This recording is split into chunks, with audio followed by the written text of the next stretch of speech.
I guess we'll get started. I know some more people may be on their way here, but you have been here on time, and I don't want to waste your time. And then we also have a lot of things that we are going to cover today. So we'll get started. I'm so happy to see so many familiar faces here. And it has been 2 months since we had a workshop in this space, so time really flies. And I know we had another workshop in the Danforth campus, and some of you may have also been there. So really excited to continue our foundational workshop series. We talked about envision possibilities inside and outside academia. We also talked about how to develop actionable plan. And then we realize we have so many things that we can work on, right? So busy is our norm. And then so that's why we want to talk about how to maximize productivity, time and project management. And today we are going to really talk a lot of mindsets and tools and methods. But before that, if you didn't get a chance, if you can quickly use your phone to scan this QR code to check in our event so that we can follow up with you afterwards to share the slide deck. And today, again, I always encourage students to stay engaged in the workshop because that's the best way to learn. And as a incentive here, we have a gift to send to you. So today's learning outcomes include those 3 parts. Really, first is to learn the mindset. Mindset is very important because it affects how we think. Once we know how we think, then as PhDs, we have a lot of skills. We have research skills. We will be able to find methods to do it. So we would like to first introduce the mindset, and then we'll introduce some really practical methods, tools that we have actually been using and found very productive and very helpful, and we want to share with you. And then it's really to help you to understand what you can do as next steps. Because if you just know and if you do not do, then you're not going to learn that much. So I was really hoping, that's why I really encourage everybody, bring your computer or phone, get it ready. Later, we are going to really do something so that you have clear next steps. So the agenda here, one of the goal here is we are all PhD and postdocs here. We hope that we are a community that we can discuss career-related topics. So I do want you to get to know each other as well. So we'll have a brief introduction, working in pairs and have some open sharing. And then we'll talk about 7 mindset that are very important for you. And then also, again, have more discussion and sharing. Again, your participation it contributes a lot to the success of this workshop. So be prepared and be ready to share. And then last, we're going to share three methods and with hands-on activities. And then we'll have Q&A wrap up. So now find your labor, we can work in pairs and we can share this commonly asked question in interview. Tell me more about yourself. And you can make it less informal here, just whatever you want to share, whatever you want other people to know about you, you can talk about it, and we'll have about 3 minutes here. Find a person to introduce to each other. Come towards the front. Yeah.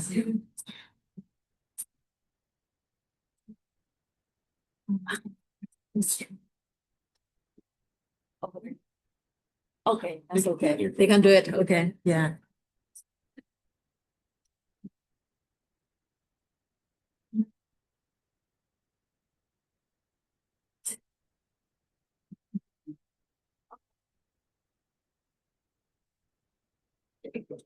Yeah.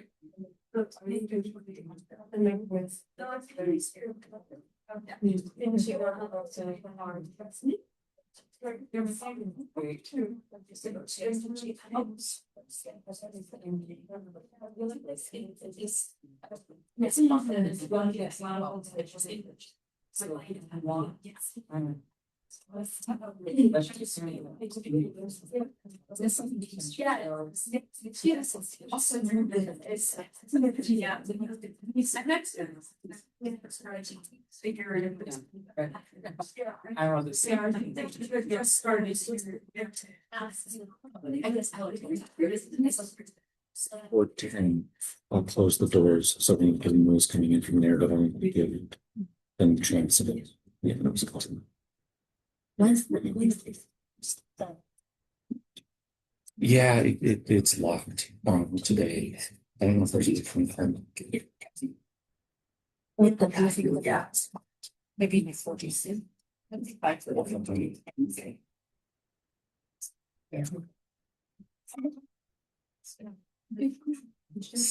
And I can leave it up. I just wasn't sure that, sometimes on Danforth campus, if you leave the door open, security gets called, so.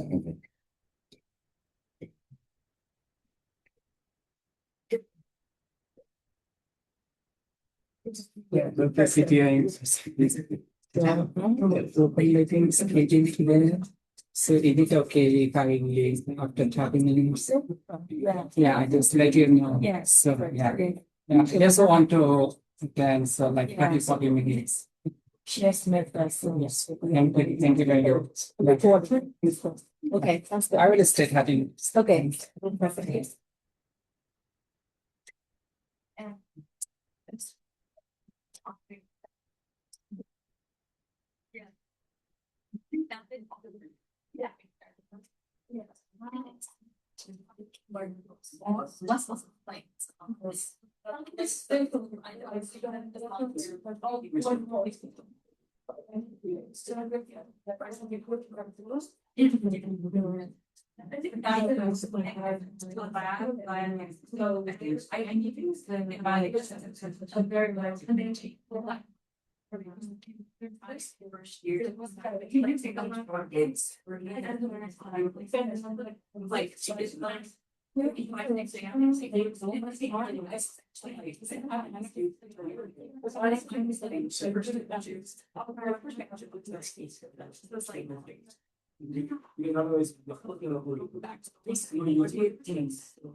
Okay, I love the discussion here, and it's great to see you are talking to each other, and I hope you can really, continue working with each other and realize networking is really not that difficult.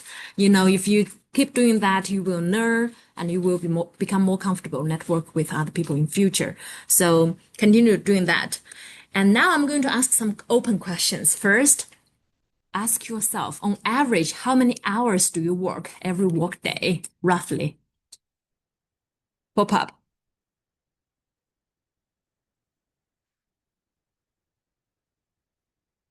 It depends. Yeah, sometimes like even 2 hours, it depends. Yeah, like 8 hours. Average. 8 hours. Some people longer than that. 10. Yeah, 10 to 12. Yeah, so okay. So could be longer than 8 hours for some of you.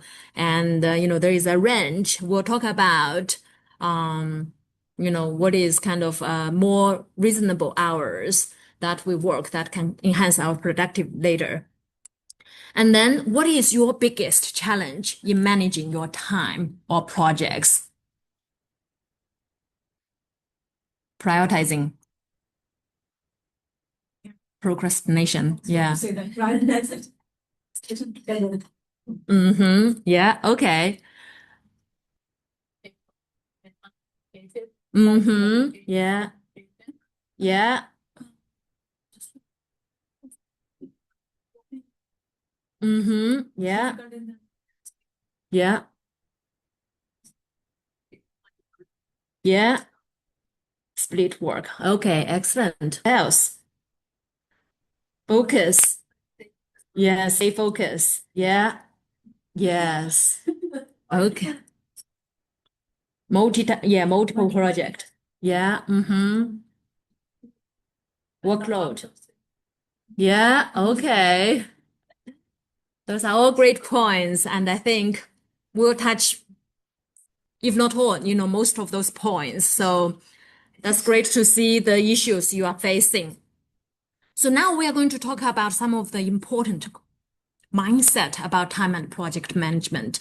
But to start with, I really want to share this foundation, which is time is our greatest asset. I think we know that, but sometimes we forget that. So we need to be reminded. Time is our greatest asset, because there are many things important to us, like, many things, but only time. That is something that once you use it, it's never going to come back. It's irreversible. Like the hours we're going to spend together, once we use it, it's never going to come back. And, especially when you are in your graduate study or postdoc, you are still early in your years. Sometimes you feel like you have unlimited time, but that is not true. One of the sentences that really affected me in my career is knowing that, our days are limited. Our days may come to 70 years or 80 if our strength endures. Nowadays, some people live to their 90s or 100.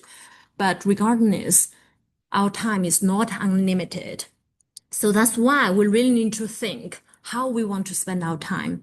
I want to share one of my friends. She really want to be able to spend her time more wisely. And she happened to live in a graveyard, in a cemetery.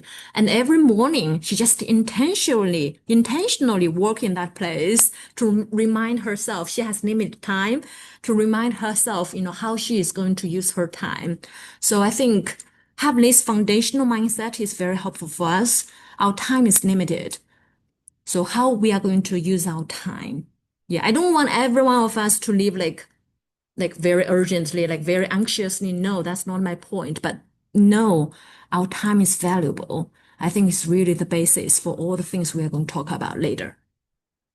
And then 7 mindset. The first one is productivity doesn't equal to business. We may know, some successful people, they may tend to be busy. And of course, that's important. Because if you haven't worked enough hours, sufficient hours, it's hard to be productive. However, that doesn't mean the more hours you work, the more productive is. And there are research showing that. For example, if you work more than 8 hours, your total productivity won't increase. Yeah, so I see so many PhD and postdoc, they are very hardworking, which is awesome. But that doesn't mean you need to spend like a lot of time in your lab, because that your productivity won't increase that much. We are all human. We get tired, things like that. So work hard, but also work smart. Another thing here is being busy is not the same way as being productive. Even within the 8 hours you are working, you may be doing a lot of things, but are you making progress? Are you delivering outcome? And there is some research also showing that 80% of your outcome actually comes from 20% of your work. And think about it. I mean, to me, I think that is very, very true. And of course, every work, every action has some consequence or has some, effect, but not all of them produce the same amount of effect. That's why we need to be really intentional to see where we are going to spend our time. And I can now think about my PhD time. I was a PhD in plant and microbial bioscience program. I'm doing a lot of experiments. Now think back, I can see I am very busy. Every day I'm doing so many experiments, but not all of them are producing outcome. Are those experiments really necessary? I need to ask myself that type of questions. Yeah. Is that related to my hypothesis? Is that really necessary? Go back to the why. That's one suggestion I really give to you when you design your experiment. And also currently, I think some of you may know, I have a full-time job at WashU, being the associate director to lead the career and professional development for our PhD and postdoc. And I also have 4 children at home.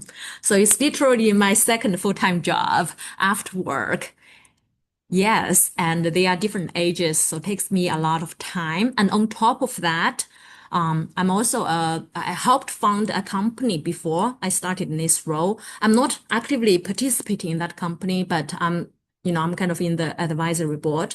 So I spend some time over there as well, especially during the weekend. And I'm also very actively participating in my local church. I'm doing a lot of volunteering work over there. So life is busy. I'm sure to many of you, the same. A lot of things are happening, but not all of them will produce the same amount of effect or outcome. How are you going to use your time? So that's a question I really encourage you to think daily. Being busy is not the same as being productive. Now, Kyle is going to talk about the second mindset, and we are basically going to alternate between the two of us. So one of the big things with productivity and building off of this kind of 80-20 concept, right? That 80% of your output comes from 20% of your work. And that's because not all hours are built the same. That's just a fact of being human. So it's very important to work with in your rhythms, specifically your circadian rhythm. I know that this is going to be small for most of you looking around. If you signed in, you're going to get the slides. You'll be able to see this. Bottom line is at different points in the day, we are better at doing different kinds of work. And it is individual. It depends on each individual person and their own body rhythms as to like which parts of the day you're going to be better at which types of work. So a key element is going to be experimenting and figuring and learning out your own body's rhythms. But generally speaking, our research on circadian rhythms has shown some patterns. So, for example, generally, we are at our best in focusing between the hours of about 9 to noon. Somewhere in there tends to be our time of greatest mental focus. Whereas in the afternoon, around 2 to 5, somewhere in there, that tends to be when we are at our most coordinated and have our fastest reaction times. So not necessarily the time we're able to focus the most, but the time we're able to respond to the unexpected or to new kinds of things the most. And then in the evening, when we are maybe more fatigued, fatigue has been shown to have an impact on creativity. So that might be when we're able to do our best problem solving kind of work.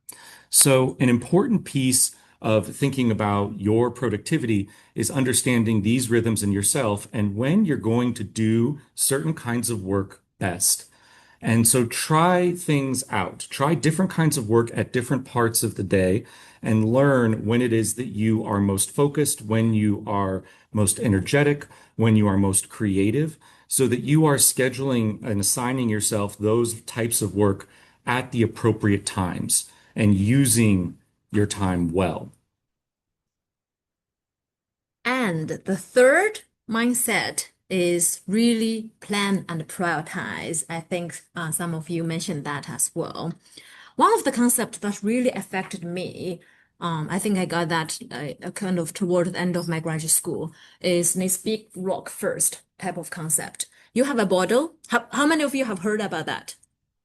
Okay, quite some of you. Okay, I just make it very briefly here. If you have bottle, if you try to put to like sand and small stones first, then you have trouble to fill the big stones. However, if you reverse the order, then you can put all of them in the bottle. So that's similar to our schedule. Every day we have equal amount of time, and how we are going to put stuff first is really going to impact the outcome. So I really suggest you to do at least. Of course, you're doing yearly review, right? We talked about develop goals in our last workshop. You are doing a monthly review or quarterly review, but then very frequently you need to do weekly review and also daily review.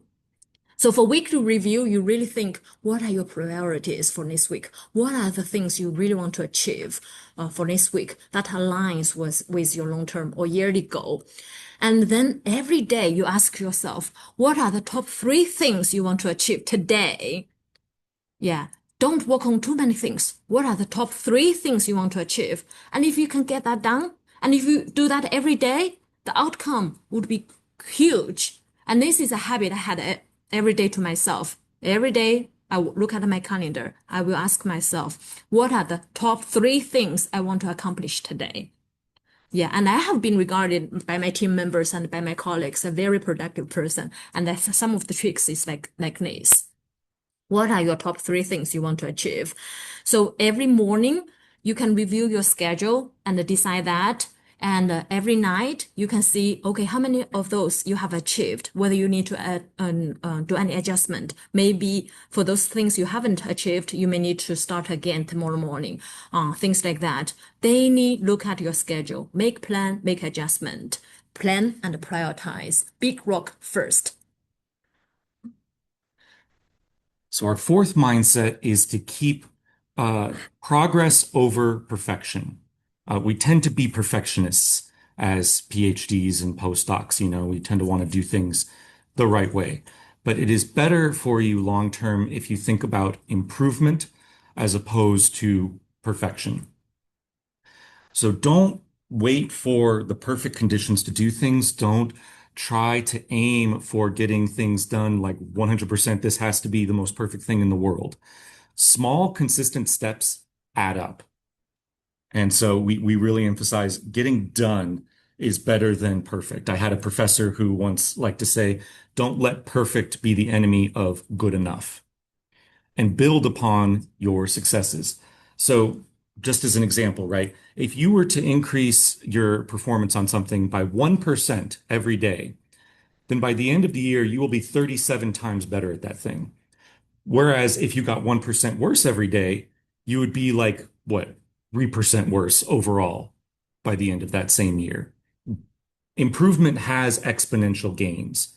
And so if we're thinking about like procrastination, for example, there are apps on your phones, or your phones may even track this already. They may track like your screen time and how much you spent on each app. So like review that, okay, today I spent 30 minutes on YouTube that I didn't want to spend on there, there was procrastination time.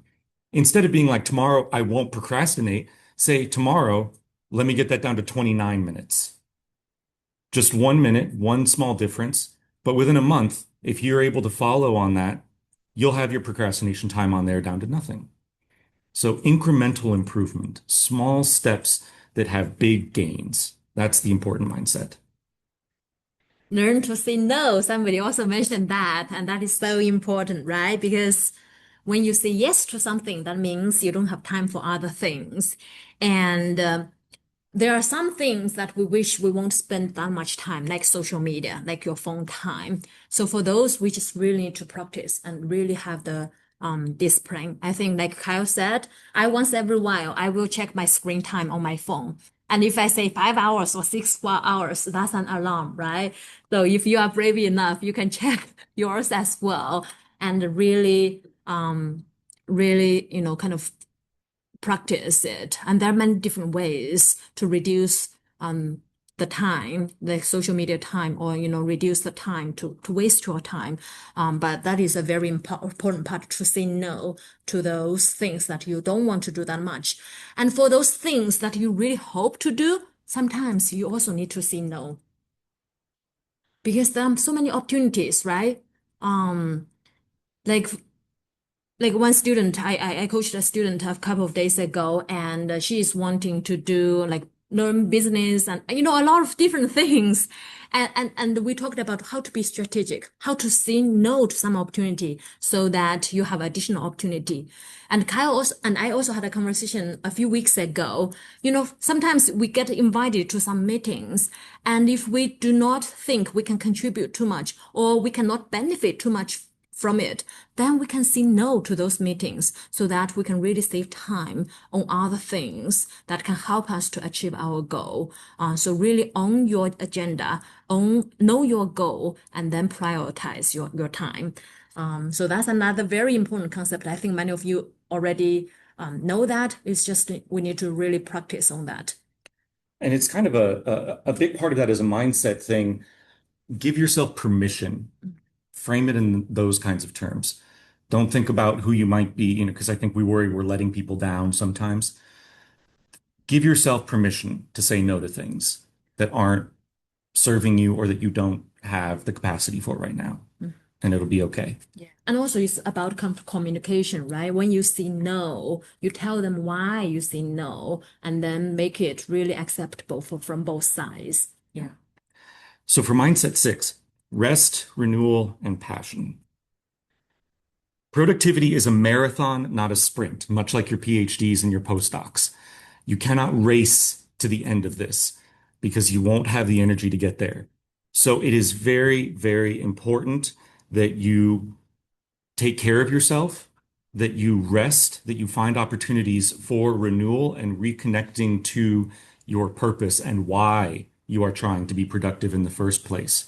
So make sure you're protecting Sabbath, and we don't know, this doesn't have to be in a religious way. This is in a like rest way.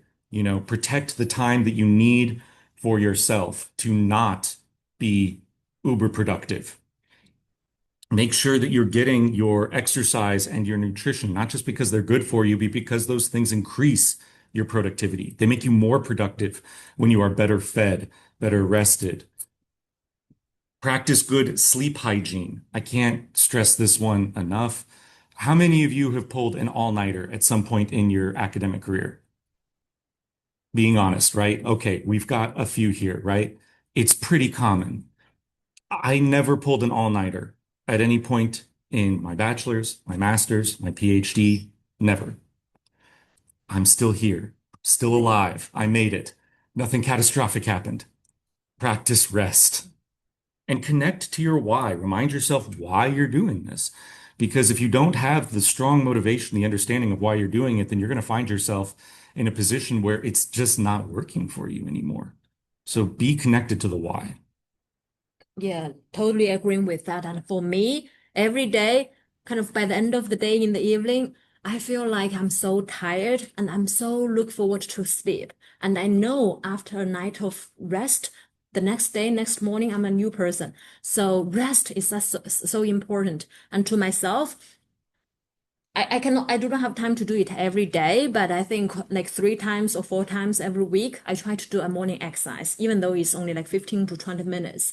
That helped me really gain energy and increase my productivity and also connect to why. That is so important to me. Every day, I do this all the time. Every day, I ask myself, what is important for me? Why I'm doing what I'm doing. And that is really giving me more clarity, more motivation, and more resilience. Yeah. So the next, very quickly, mindset is accountability. I guess we don't talk about it that much, but it's so important because we need community, we need accountability, and share your progress with your network. It could be your PhD advisor, it could be your good friend, your spouse, it could be a career coach. Here, I'm suggesting you have weekly one-to-one meeting with your PI, or have monthly one-to-one meeting with one of your mentors, have quarterly one-to-one meetings with your career coaches. When you set up those meetings, before you go to that meeting, you need to get prepared. And you will make progress on that way. Just by set that meeting up, will hold you accountable, will help you to drive progress. Sometimes when I had a coaching appointment with a coachee, I will ask that person, when is the next time we should connect again? And if he say like in 3 months, I said, how about you set up this meeting after our appointment? This way we hold each other accountable. And that works so well. I can also share from my own example. When I work with Kyle, we said we need to accomplish this. Then I will quickly set up the meeting invite so that we will designate this time to talk on that topic. And by put that on our calendar, we hold each other accountable. We will make progress before that meeting and make sure we deliver things. So hold each other accountable and really schedule time. Put it on your calendar so you can continue to make progress. So now we'll pause a little bit. I know this is just a few mindset. Later, we are going to share a lot more tips.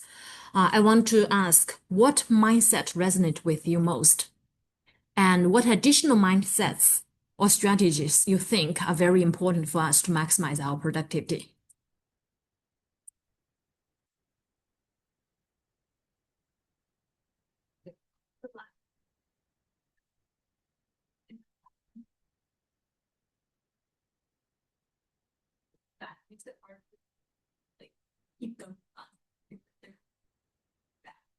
Mhm. Yeah. Just one comment here. If you do not have one-to-one with your PhD advisor yet, set that up. You ask your PhD advisor, I think we should drive that process. Don't wait your PI to set that up for you. And if you really kind of use that one-to-one meeting well to really demonstrate your progress and ask for feedback, your PI will really enjoy that meeting and will prioritize that meeting. Your PI is very busy, but if they see you're making progress and they are able to give meaningful feedback to you, they are going to prioritize that. Yeah. Somebody else want to share earlier. Sorry to interrupt. Yeah, go ahead. You can go. Yeah, take turns. So yeah.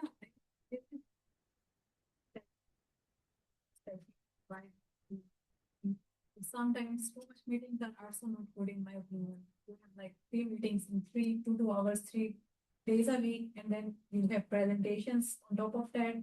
I think it wastes my time. I cannot like I lag behind of my schedule. Like not too much meetings on a specific time is better. Like when you're ready to do enough of your work, and then you can go for discussion and complete it. Then you're still working, and then some unplanned meeting, someone planned for you this and that. I think it's too much.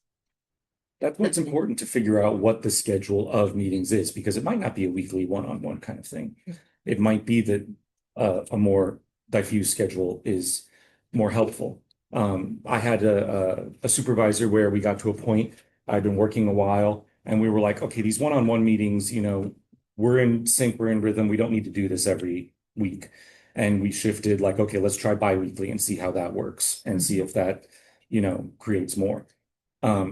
The difficulty is that if you wait for the thing, if you wait for the thing to be done before the scheduling the meeting or the accountability, then it can be hard sometimes to make the thing happen. So it's a balancing act. Exactly. Yeah. Remember also to say no to some of the not so productive meetings, right? Yes. Okay. You can you also share? Yeah. Oh, yeah, I would. Mm. Sometimes at night you just want to have some of your own time to do some fun things, Yeah. not productive things, like Yeah. read a book. Yeah. Yeah. Sometimes I have a hard time stop that and then go to sleep. Yeah. And then the next morning I would regret it because I would wake up feel so tired, like Mm. and I would swear like, oh my god, tonight I'm gonna go to sleep very early. But then when night comes, I was like, oh, this book is so fun. Let me just read one more chapter. Or like, oh, let me finish this episode. Then it's like a vicious cycle. Yeah. Yeah. Until like if I do that 2-3 days in a row, on the third day I just got completely like knocked out of the sofa. I'm like, okay, now I'm actually so like I think rest is really important, and because it feeds into other things, right? Your productivity, your focus, your willpower to be able to communicate with others. So I think that's I guess you described everyone's feelings. Exactly. I was going to ask who didn't feel that way. Yeah. So two quick tips from my side. I think set a time, right? For example, by 11 o'clock, no more shows. Go to sleep. And the second, in your head, like on your phone, yeah. put an alarm so that it reminds you. Yeah, and also kind of think about whether there are other ways for you to rest other than, for example, watching social medias or other things. Yeah, you too. Yeah, I completely resonate with that. I think the point that Kyle raised, that working according to your circadian rhythm, Yeah. like work and rest Mhm. and recharge Yeah. according to your circadian rhythm. Mhm. I find that important, but I also find it incredibly hard to gauge and predict at times Mhm. because often there's a lot of work, but that also means I should rest Yeah. accordingly. Otherwise, I'll just get piled under a mountain of burnout possibly and never be able to recover again and things like that. So it would be good if you could share some mindset or some tips on as to how to enforce them in our daily life. Per day, you PIs per day, right? We are here until midnight for after that for whatever. Go ahead. A strategy that has helped me a lot is using standing desks, because for some reason I'm less likely to go on my phone if I'm standing. I Uh-huh. don't know why. I think it keeps my brain like. Because you want to be done standing. And so the more you're on your phone, the longer you're going to be standing. So I think it makes Yeah. Mm-hmm. Yeah. Mm-hmm. little bit of the person is to follow the standing, so you don't have too much extra energy to stand. So you have to spend energy in standing, right? So you don't. If you're in the chair, it's like so comfortable and you can like be in all kind of form. I think that makes sense too. Yeah. Like that a lot. Yeah. Mm-hmm. Yeah. Like for me, I sometimes found like if I dress more formally, I will be more productive that day. So find out the ways that help you.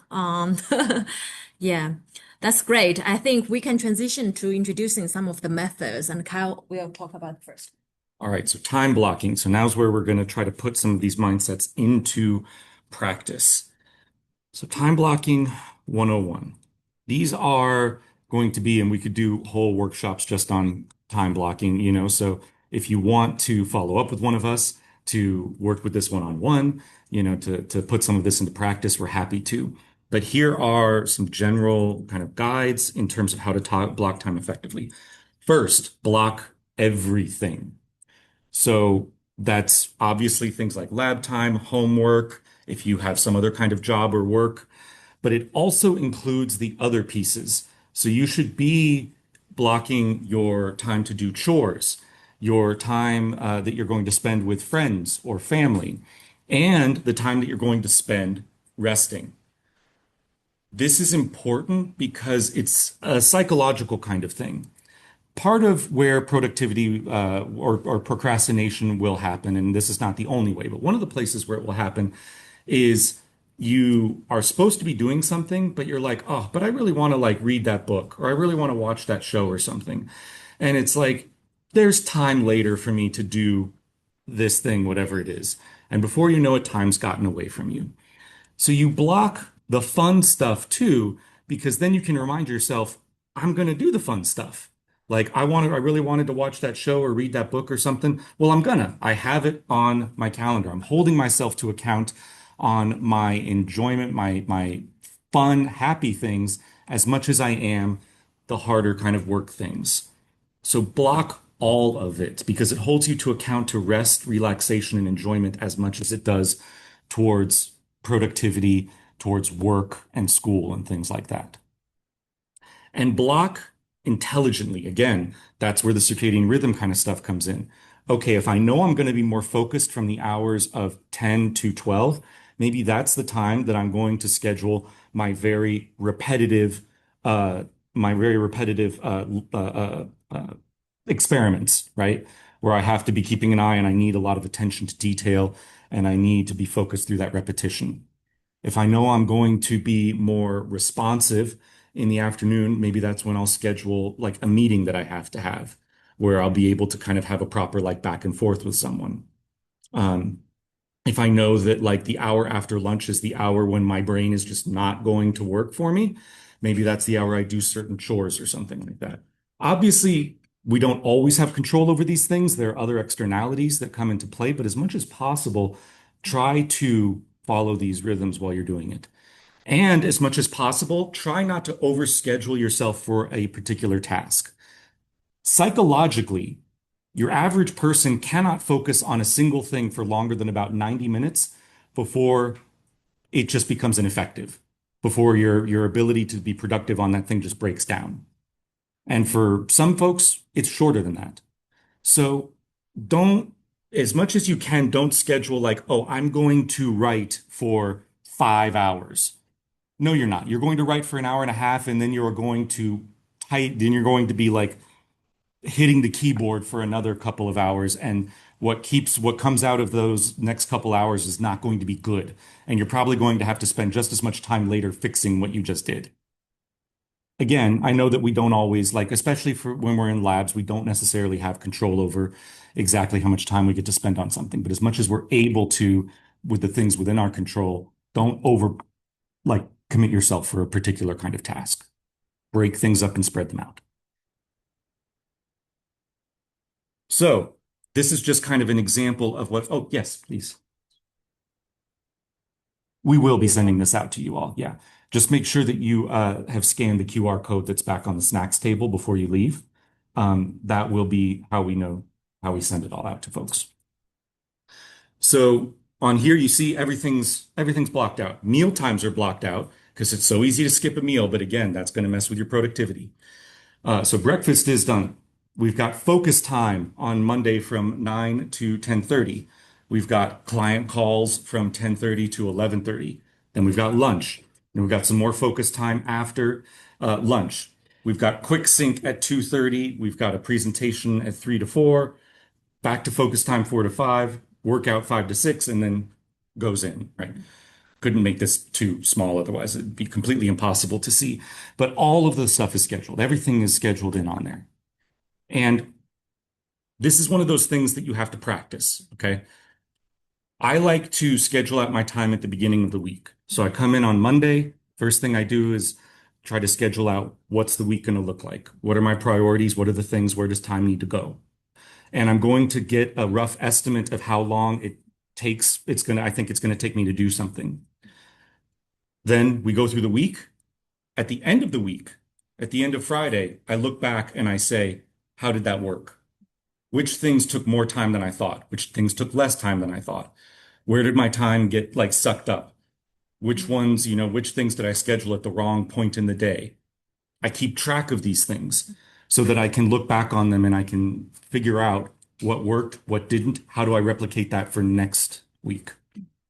And that's where like the time blocking, not being sure, like some stuff may take longer than I thought. Okay, well then I'm going to need to build that in. And I'm not just building in time, especially initially for the task. I'm building in the time I know I'm going to procrastinate on the task. When I was in graduate school, I set myself aside 1 hour a week to work on writing. And I knew, especially at the start, that 1 hour was going to include about 45 minutes of YouTube or Facebook or something because I wasn't in the mindset yet. But I practiced, I did the gradual progress, and over time, that like 45 minutes went down to like, there would be time there. I would sit down and I'd be like, oh, I don't need YouTube. I'm just going to get back into it because my brain got used to it. So it's a practice piece. It is not going to happen all at once. And you are going to mess it up at first. You're going to not keep to your schedule, and that's okay. Does anyone in here play a musical instrument? Few of you, right? Like, were you a virtuoso? Like, what instrument do you play? Okay. Were you doing sonatas like immediately when you did it? No, right? You practiced. Everything's practice. Everything is habit. It takes time. I saw a hand go up back here a second ago. Yes.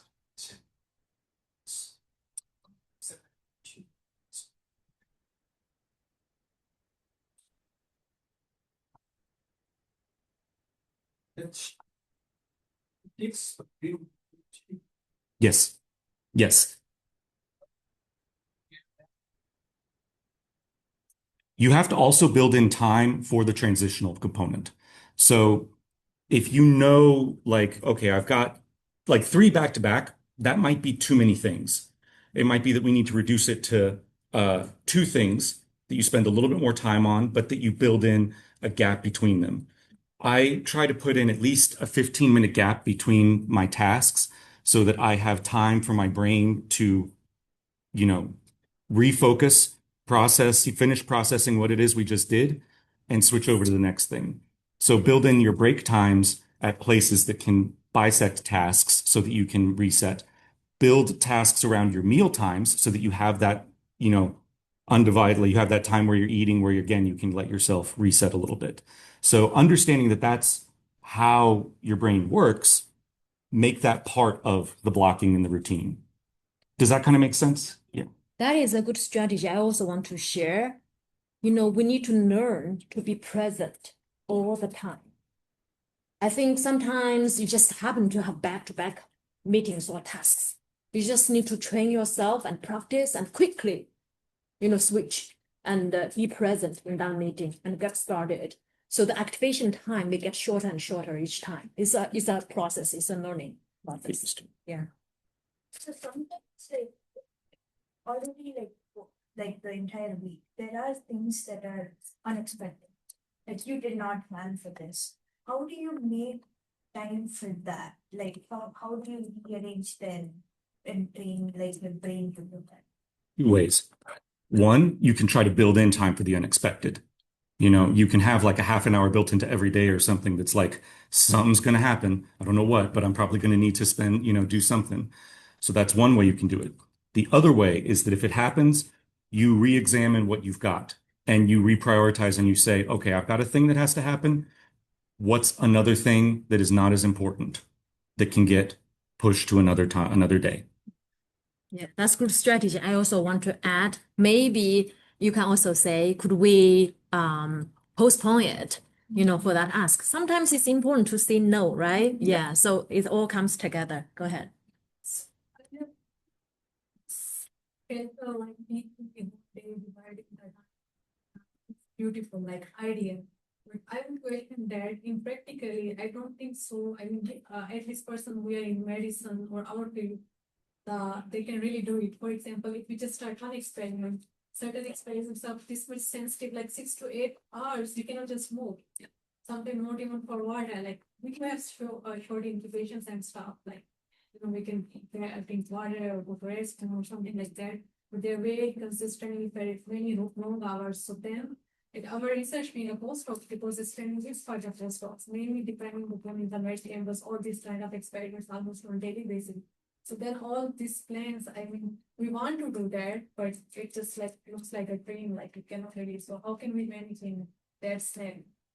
So understanding partially the nature of the experiment, like you said, there will be kind of ebbs and flows within certain kinds of experiments, points where you are not actively monitoring or actively engaged in the experiment. And so being able to try to understand when that's happening and building, other kinds of things in that can happen at that simultaneously. And that doesn't necessarily, you don't need to know when that's going to happen in an experiment. Just knowing that, like, okay, there will be a down point in this experiment, and maybe you have in your calendar, your to-do list, like at some point, I want to spend half an hour on this thing. And so when you get to a point in the experiment, it's like, okay, now I don't have to like be looking at this right this moment. Go to my to-do list. What are the other things that I knew I needed to get done? Which of these can I slot in here for a minute while I'm waiting for the next stage of this? That's one way that I've seen people do to try to kind of accommodate that that necessity. Yeah. And also, I think it's important to kind of break down the tasks. Even for an experiment that could be like 8 hours, you can break down into smaller chunks and also set buffer zone, kind of anticipating some of the unexpected situation. And then if you don't encounter those challenges, you win your time, right? Or you can set some time to do something else. So it's really a practice and also really be intentional. Do I really have to do this step? Do I really have to do this experiment? And if yes, then do it. Then do it. Yeah. I also resonate because I was coming from that background. Yeah. I think like steps often I have found that I estimated what I was estimating. Basically incorrectly estimated how much time it would take. Yeah. I found a tool called, toggle timer. It's like an app. You Yeah. can actually time yourself. Let's say you're doing the same experiment multiple days. Yeah, yeah.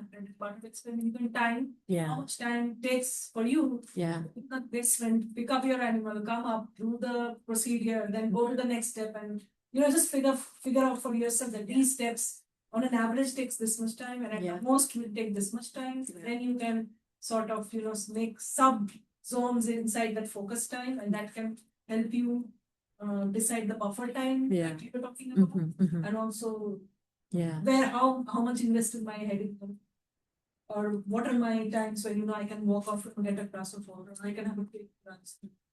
Yeah. I mean, it's a time investment that we have to make. So I would just quickly add up complete this talk. So I do understand this. That's what we do in our incubations or this and that, because we are not doing just one experiment in a day. So we're utilizing that for like other experiments and the other stuff we have to do. But my question mainly was, how can we manage like me time health or our well-being, exercise or a walk or like some this kind of things. For that, we really find any time to do that. So for that kind of stuff, find someone who is more like who's been doing this a while. Find someone who's more senior in your lab and your work in similar kinds of spaces who has figured that out already. Like find the person who looks happy and ask them like, what do you do? You know, how do you build that in? How do you make that happen? Um, I had because I had professors, you know, in my graduate program, there were the professors who were always busy, always doing stuff, and looked just haggard all the time. But there were the professors who looked really excited. And sometimes it was because that person had an unending well of energy that I would never be able to replicate for myself. But more often than not, it was because there was someone who had figured out like they had a system. They had something figured out and they had actual practical things that they could kind of impart that it could help me out with that. So, And maybe that actually kind of related to the second methods we are going to introduce. But before I move, I saw a hand over there. Would you like to quickly say something? Yeah. Yeah, another just one thing that did and I know it's not always was the street location Mm-hmm. because then you kind of like what Mm-hmm. thing. yeah. Yeah. Delaying things. Yeah. Yeah. Yeah. These are great questions. Yeah. Like I said, we could do this all day. So we do have to kind of move in a little bit, but Mm-hmm. we'd happy to continue talking to any one of you about this. Quick point to your challenge. You're saying we are doing multiple projects, you know, we still need to self-care. We have a lot of things to do, but you will realize later in your workplace, you might be even busier. And there are the people in the world who have been doing like way more stuff than what we are doing. So we just really need to learn how to really plan your things, how to run multiple projects together. And that has something to do with project management later, and also has something to do with work on the important but not urgent things. But before that, we may pause for maybe 5 minutes here. If you brought your computer or phone, look at your calendar. Maybe start to put something over there for next week or for at least today's Thursday, Friday, for the next few days. And I want to share a very cute example from my daughter. This happened like 2 days ago. And I saw she, set this calendar, kind of set this schedule on a whiteboard. This is after her school day. She said she wants to play piano, review science, and rest, and then prepare an exam she's going to do, SSAT, and then rest, and then catch up with Chinese. I was very surprised and proud to see that, so detailed and including rest, things like that. So we'll spend about 5 minutes here for you to really work on your schedule. Everybody work on yourself. And if you have any question, Kyle and I will be happy to help you. And later we are going to introduce more methods. We want you to come and actually solve more mistakes you can explore with the work. And if you don't have computer or phone, put it to your notebook. Yeah.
Yes, this, I just noticed this event or finding ways, so very well brought for each of the tasks and it's different colors to the, thing different thing. And I actually was in this time. This practical building in the workplace work on your PhD is in that. So as a PhD and postdoc, we started to learn how to use the protein technique, how to maximize our production. And this is really good. I don't be able to distinguish the tasks from each other. Yeah, you've got your ways, right? What? It's just what we got in it. Yeah, and just like, kind of, I think there was a section where I said like for your chores and for your lab work, things like that. So, for example, I have one calendar. I'm just telling you what I've done of my calendar, Suranjana, my Suranjana. That has all the events associated with like work related. And then I also sync my Outlook calendar to this, so any work related meetings show up in a different color. Yeah. All your lab related, your tasks related to your projects that you can have on your Google Calendar in a different color. And a third calendar where I have written my duties and chores, like things like when you have to get grocery, when you are going to the lawn, or when you have to go to Walgreens. It's all the mundane things specifically, and then a different color. Yeah, and on one step further, you can also integrate tasks. So some softwares like Google, there's also Google Tasks, Google Calendar, and they talk to each other. There's nothing better than writing a task list and ticking it off. There is some odd satisfaction. Yeah. So I often put the tasks, some things which are like time bound. Like I am an experimental person and I work with animals. So some animal has to be collected on some day, some animal has to be injected on some day. That animal gets collected on some other day, and that has to be measured on some same things or different events associated with the same animal. So you can put those things in your calendar to when you are planning your experiment, and then you can take a date and time to it because you have to book a microscope that has to match when you have to show up. And buffer time, you have to show up a bit early because you have to set up your tables. Those small things you can put them, and depending on urgency or I have gone over and I'm doing a lot of colors because I like it, and also it helps me to identify what is super important, or like if I'm going to watch a play, I put it in very nice teal color because I want to relax. So things like that, and I've been playing this for quite some time. Outlook, for example, also has a calendar and tasks option. The problem with that, look, I think if somebody wants to reserve an appointment or something with me, or sometimes I'm busy. Oh, I think you can change those settings. And I can wait until that, I'm happy to share. Yes. Yeah. And if you want to just keep everything independent, just go and have it on Google. No one gets to see it except me and my Yeah, phone. that's okay, yeah. Yeah. And there's more flexibility with daily calendar. That's just my personal opinion because I've been using it for Yeah, so basically every task of yours can be reflected in your calendar. And I know for some busy people, every block is maybe 15 minutes. Yeah. For this task. So really block your calendar and help you maximize your productivity over there. Now I'm going to introduce the second method. I hope you can continue to work on your calendar every week, as we said, plan every week, adjust daily, right? So second method is the Eisenhower matrix, which is actually very, very helpful here, is to avoid the situation where you're constantly doing the urgent and important stuff, but more allocate your time to do the important but not so urgent work. So in this matrix, there are 4 sections, right? For the green one, important and urgent, you must do it today and just do it. And for the important but not so urgent, the second one, the light blue one, you want to plan ahead and you want to spend more time doing this so that you can really get things done, but not in a rush way. And then for some other tasks that are urgent but not so important, if possible, you can delegate. But I know as PhD and postdoc that may not happen that easily, but always think who else can help you? Can somebody else in the team do that? Things like that. Can I find collaborators? And then also say no, right? Some of the things which are not very important or not urgent, don't do it.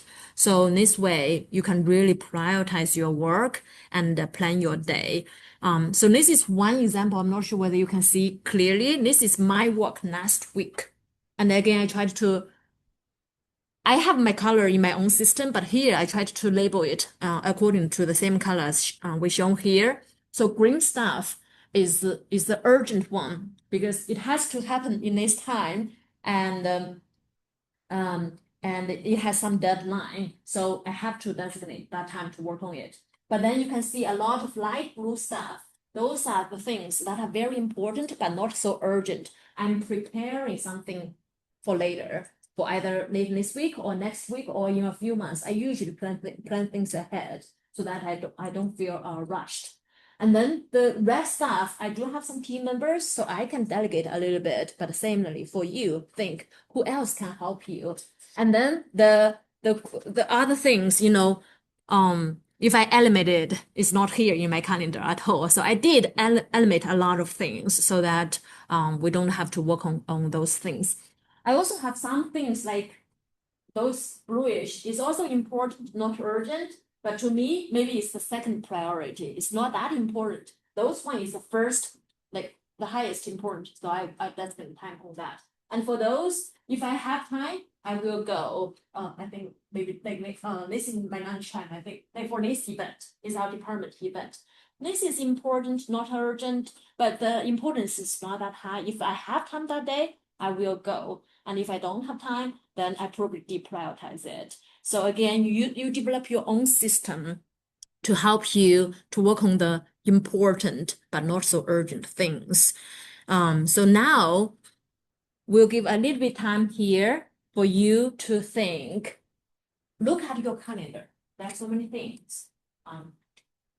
What are some things that are more important? What are some things more urgent? How can you shape your schedule so that you have more time to work on those things urgent? And if we develop this habit, then you will be more productive and you won't feel rushed. We'll give you about 5 minutes here also. And if you have any questions, you don't have to go to 5 minutes. And after that, we are going to share another tool, which is another model. Yes.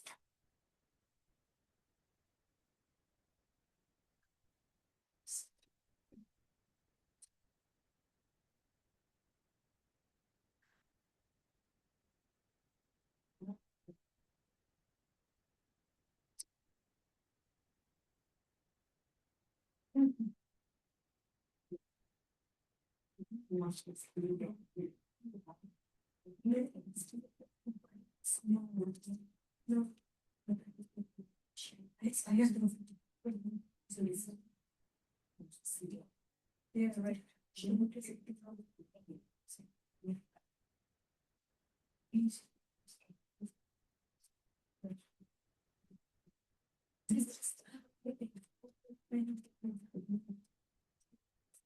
What are the problems?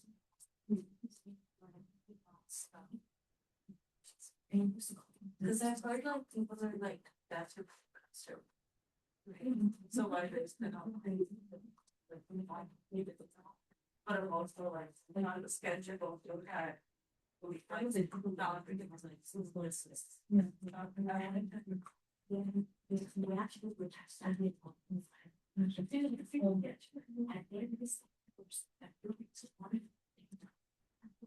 So you're not changing that. Okay. So we don't believe you only said it would be very vague. And we don't keep it that much. We don't cheat. What is that really is very different. So just studying how it's that's the things in school. Yeah, whatever. So you don't know what what's on. So we raise me as good. Very small. And that is what matters. What's really open. And they don't have this. But I would not. Right, and then should see us that actually. The little. And you think that. I'm say, let's see if I can do it. Okay, so what do you want to do? I thought you put that on that, so I'm talking something else, waiting to get them. Yeah, I just. I don't think against, I think like life is just large. And then now, I just feel like surprised. You are have one.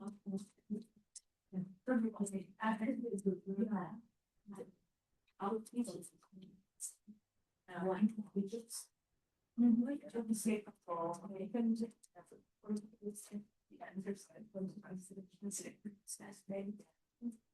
On the next, and there is.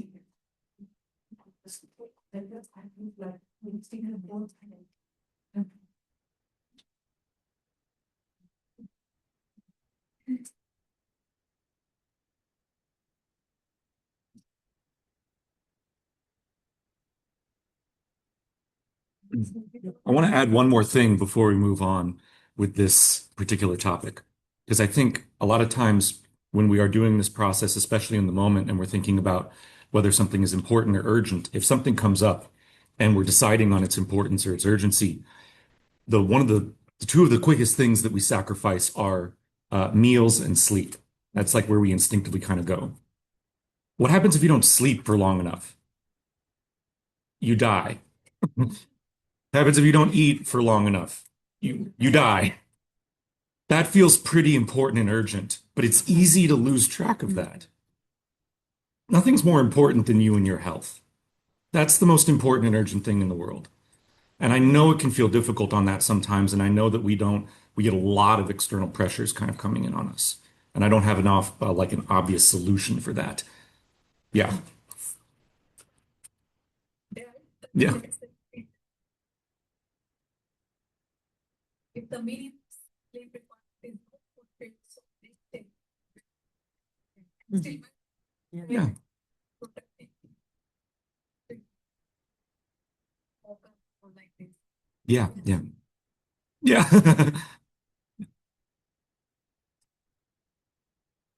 It's not that. Yeah. Other stuff that probably just going to make it. Yeah. Yeah. And that only gets worse as you get older. I can tell. You're probably already figuring that out. But yeah, that doesn't go away. That just gets worse. So yeah, just Yeah. wanted to. Yeah, and I think that also kind of highlight the importance of working on the important but not urgent stuff, so that really every day you will have, good efficiency, you have good outcome, and you may have some extra time as buffer to take care of yourself and others. So really trying to move from the kind of the first section to the second section, I think is a good strategy to maximize your productivity. Now we're going to very quickly talk about the simple project management.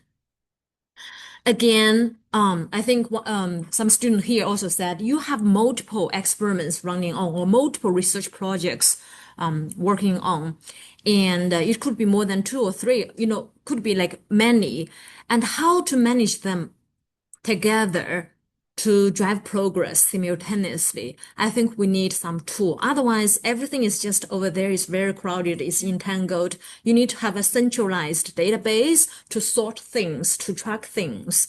And this is actually very common also in the workplace. The basic things, could be look like this. Again, there are a lot of apps or tools developed for that. Some of them you may have subscription, like for example, Microsoft Planner. Some of them like Trello or Notion, you probably don't have free subscription.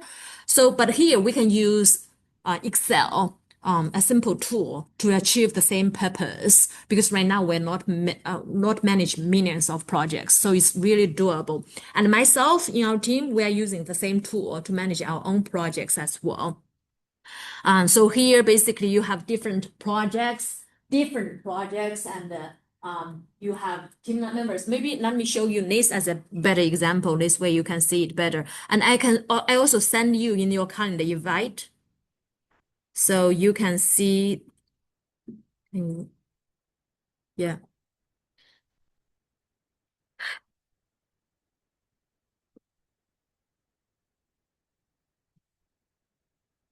Yeah.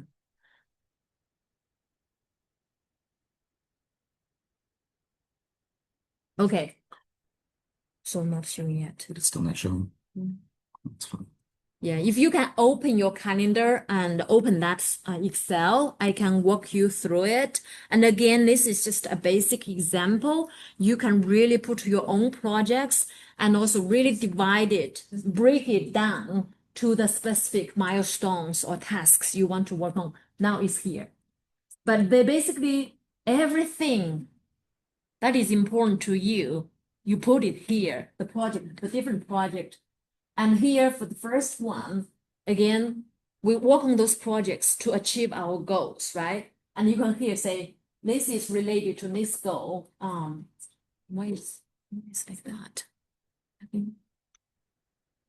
Well, I Yeah. may not have downloaded well off of that. Let me That's put it on a okay. different one. Yeah, that's okay. That's okay. I think I have some other format. Basically, oh yeah, this is better. This is better. Yeah. So related to goals. Remember, in our develop goal workshop, we talked about you can have your technical or research goals. You can also have your career related goal, career and professional development goals. You have other transferable related goals. And based on those goals, you develop projects, right? For example, research project, assuming here, again, each one is different, but assuming you are a third-year student and you want to work on some projects, you probably have 2 or 3 or 4 projects you are working on, and you want to produce some papers. If you can produce some papers, you want to have a research paper, you want to have a review paper, you need to have thesis committee meeting or thesis update. Those are the different projects. Again, you can add your own. So here are just some examples. And for each of the project, you can further break down. And here I just break down, okay, which are some of the questions you want to ask in this research project. It could be 3, it could be 5. Again, it's really dependent on your project. And for each one of those, you can further break down. Right now, I only break down in the like highest level. For each of the, for example, just for each of the tasks, answer question 1. You can further break it down. You break it down to a level where you feel comfortable, where you feel like you had clarity, right? So Yes. Do you have a question? Yeah. So yeah, like for example, for questions, one, you may have different hypotheses, right? And for each hypothesis, you have different experiment, and each of those can be a task here, can be a milestone for you. So break down to a level that you feel like is achievable for you, and it brings clarity to you. And you do the same for others. For each task, you can break down the task. For example, research papers, you can say what are the sections you need to write, and then you need to some of the tasks is seek feedback and revise it, and then submit and revise, and really break down all the projects you can break down. And this is an exercise as well. The more you do it, the more you know how to break down your tasks, and then you manage all those. So, and here, for example, another example here for your transferable skills. Here, again, this is just a random example. Say if you are interested in this student organization, BOSA, some of the tasks would be, I will read the website. That is a very achievable task and milestone. And then I probably attend some of the events and set up one-on-one meetings with both members. That would be a deliverables. And then decide whether I want to join. And if I decide to join, I will have other tasks or milestones. So it's layers by layers. And for any of those, like for example, foundation workshops you attended, and then you apply it. All those can be your tasks. And again, you can further break it down. And for each of those projects, many of them, maybe you are the lead, right? But here, there are also responsible people. Who are your collaborators? Who are your enablers? Who you can ask help for, and you can write all those. And the status, you can see this project is done. This project is in progress, is like doing. And some other project not started yet, or you can say to do. So this way, and you can use different color to code it. So this way, everything is in this single database, and you can track progress. And maybe some project you initiated but pause for a while, but later you resume it. But seeing what has happened before, really can help you to understand the different projects status. And then you have the time on the right side here. Here you can list it by different levels. Here I recommended weekly, and you designate time. Once you have weekly deliverables, you can use your calendar to manage your time within that week, right? And you can mark your, for example, for this task, I'm going to allocate those 4 weeks to work on it, and you can label it in a different color. And so assign each task with the right amount of time. This way, for each week, what are your priorities, and you can make sure you drive all those drive progress for all those projects. Yeah. Do you have any questions? This is very nice. Executive based there. Just have a question. No, like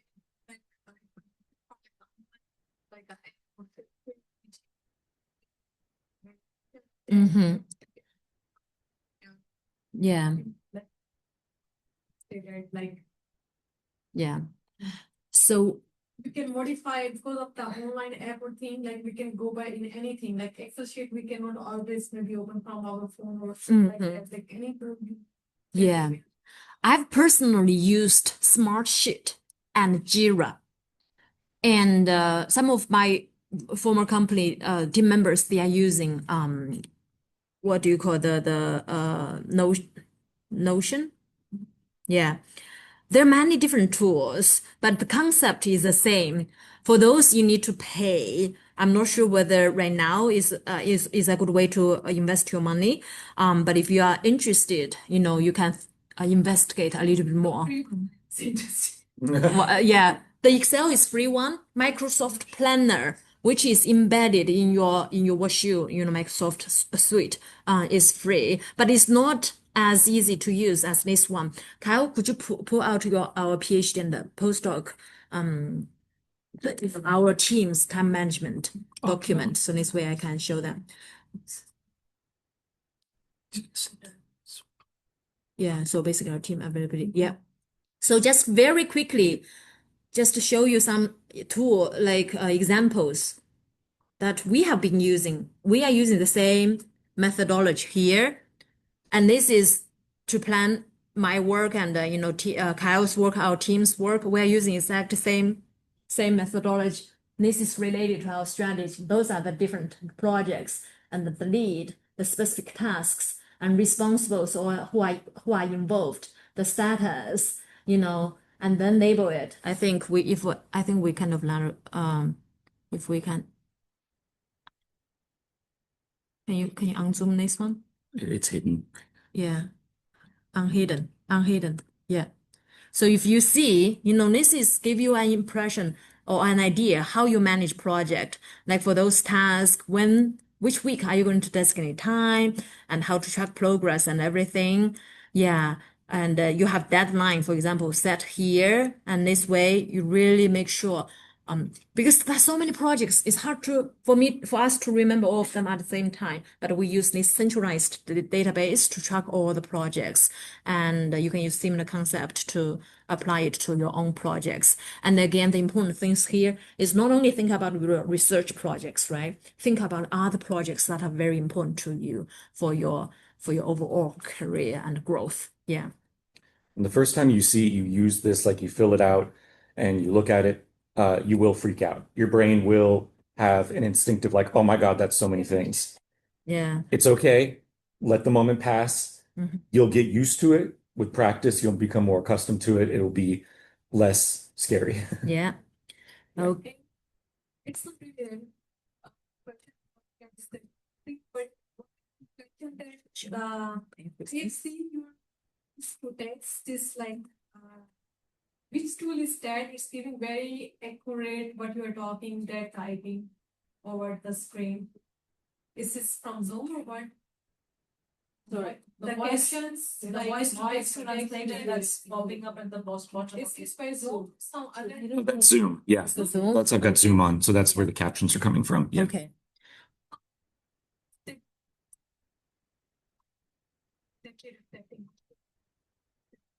Yeah, Zoom is Okay. pretty good at it. Yeah. Okay. Yeah. So today we probably don't have time for you to practice the project management, but I shared the template with you. Feel free to put your projects, every projects, you can put it over there, small or main project, side project, everything you can put here. And here I want to share some additional tips that I personally really benefit from. First is if you struggled for more than 30 minutes on a task, stop doing that. Ask help. Because frequently, somebody may have a solution for that, or at least give you some advice, which can really help you to maximize your productivity. And second, if a task can be done within 2 or 5 minutes, do it now. Don't waste. That really significant. I have so many things to do every day. I use those 2 or 3 minutes, get things done. And that actually give me a lot of endorphin, I guess, to keep me motivated and keep me to be productive throughout the day. Utilize small time. In your experiment, that waiting time. I sometimes take shuttle to go to school. And then during the shuttle time is my designated time to check my children's school activities because I don't have time to do that. So school, use those small time to do something else. And if there are 10-minute waiting time for my student to show up, I will use that time to check my emails, get so many things done. Utilize small time. Use technology to increase efficiency, ChatGPT. Nowadays I know not everybody is comfortable using that or is willing to use that, but if you are willing, it could be a powerful tool to enhance your efficiency. I personally really see it helped me increase my efficiency at least threefold. And I use it almost daily. And there could be other technology tools that can help you as well. And ultimate optimize process, establish protocols. I know for scientists, we know how to do that. And for us, for many of our work, we continuously improve it and develop workflows and procedures so that we can really make it more and more efficient. And for repeated tasks, I think somebody asked me how to handle emails. You don't want to check it whenever there is a new email coming, right? You just designate, maybe you can check it 2 times every day and really block time for that. Or you can use my strategy whenever I have some small time, I will check my emails. So in this way, I can really allocate my time to something that is more important to me. Focus. I think we also talked about multitasking. There are also research showing that multitasking actually decrease your efficiency. So whenever you do one task, focus, but then you can shift your work. As Kyle said, if you spend like more than 90 minutes on one task, your efficiency reduce. So you can shift, but every time you focus on one thing, be present, and also perform the same level with or without your PI or boss around, so this is really self-driven, right? I know some people, I know our PhD don't have that problem. You are always working very hard, but in the workplace, sometimes when when their boss here, they work more harder, work harder. And when the boss are not there, they just, slack. And that is not going to be helpful for their productivity. So, you really work for yourself. You are not working for other people. Yeah. Yeah, so I have like tricky question to ask. I don't like face the same issue like before. For example, I do have like a meeting planned tomorrow 8 a.m. I know there is meeting already planned for whatever presentation for that. Yeah.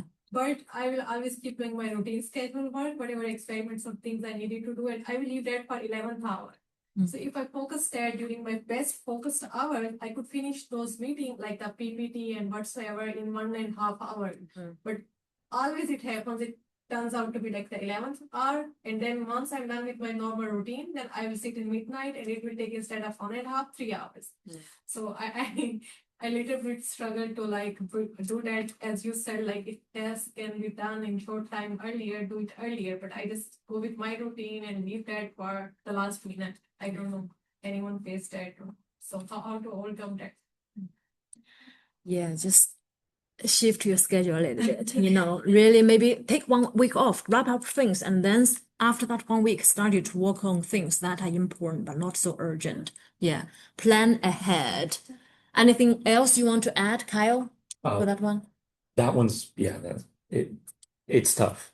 Yeah. I will say that any of these things, any of the shifts are going to take practice and going to take time, but also like a thing to kind of keep in mind is like, don't tie also though your self-worth into your productivity. We share this so that you can have happier lives and feel better in your lives. But this is not about like self-worth. And sometimes we can get caught up in that.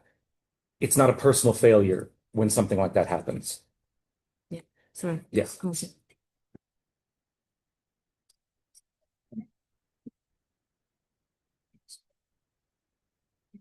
So, and then